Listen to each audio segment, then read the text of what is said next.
Hello, hi there guys! So ito na nga yung continuation ng video ko to Mount Pulag. I'm Melly and samahan nyo nga ako sa aking pag-akyat sa Mount Pulag as a solo joiners. Tapos yung Felisa. Si Ate Oria yung lead namin going to the peak and Ate Felisa is yung sweeper to make sure na walang naiiwan sa daan. 3 a.m. nga nung nag-start kami mag-hike via Ambangig Trails. Banayad lang naman yung daan going to Camp 1. 3 kilometers away naman from Camp 1 ay mararating nyo na si Camp 2 which is ang nag-iisang comfort room lang naman sa Mount Pulag de. Pagtapos nga namin sa Camp 2 ay dumiretso na nga kami sa Peak 2. Dito pa lang nga ang ganda ng view sa daan, bebe ko. At dahil nga nagliliwanag na ay nakikita na talaga namin yung pagkaganda ng view. Pero bago nga makakit sa Peak 2 ay dadaanan nyo muna itong napakaraming putik sa daan. For me, ito talaga yung pinaka-struggle sa pag-akyat. Kasi pag padalos-dalos ka ng pagtapak, papakainin ka talaga ng lupa pag nadulas ka, be.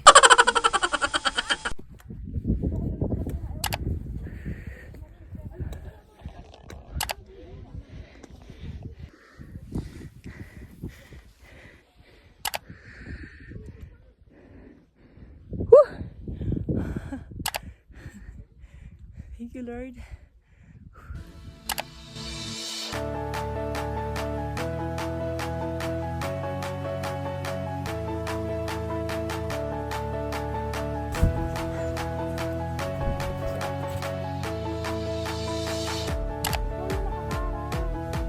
Ako ba yun? O, ako! Ako yan. Ako yung harang dyan sa rainbow na bilog. Look at this! Ay, last. Start tayo.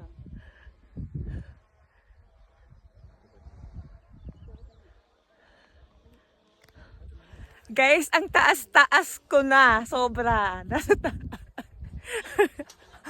Feeling sumakses talaga ako today. Ako talaga wala ng clearing. Kasi sabi nila walang clearing sila kahapon. But, what? Look at that! Ganda! Grabe.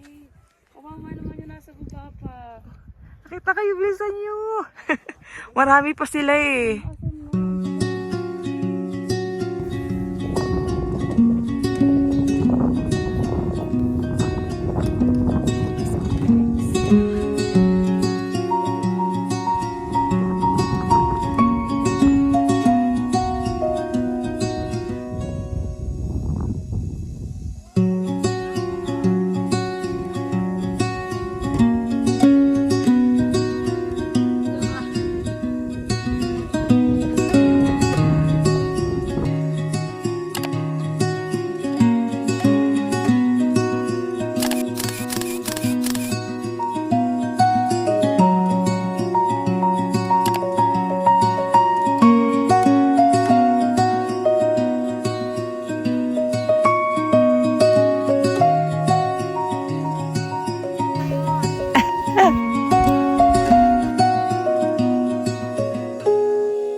Magpapadrone shot lang sila. Naka-witness pa nga kami ng nagpo-proposal sa bundok. First time yun, be! Kaya naman na-amaze talaga ako. Lord, 'di ba? Lahat naman kami anak mo. So, ba't ibang treatment mo dun sa mga yon? Eme lang, be. So, ayun nga, tiniwanan ko na din yung mga kasama ko. Nag-trail run nga muna ang atin nyo. At na-miss ko nga ito dahil sa mga hindi nga nakakaalam ay medyo sanay naman tayo sa kabundukan. Kaya't kayang-kaya ko natakbuhin pabalik ng homestay. O, di ba? Apakayabang.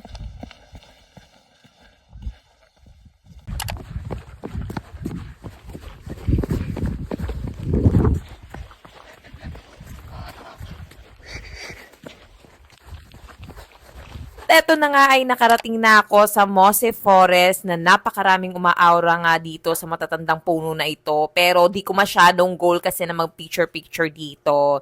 Dahil ang goal ko talaga ay makarating sa homestay bago mag-lunch time. Pero syempre, di ko pa rin mapigilan na mag-stop over every time na may nakikita akong magagandang view. Naghabal-habal na nga rin ako nung nakakita ako ng habal bee. Hindi dahil pagod na ako, kundi para lang ma-experience, sumakay, at makatulong na rin sa kabuhayan ng mga tao. Nang dahil dyan ay 10:30 AM ako nakarating ng homestay. Nakaligo at nakatulog na nga rin ako bago pa dumating yung mga kasama ko. At nakuha ko na rin itong pinadrone shot ko, B!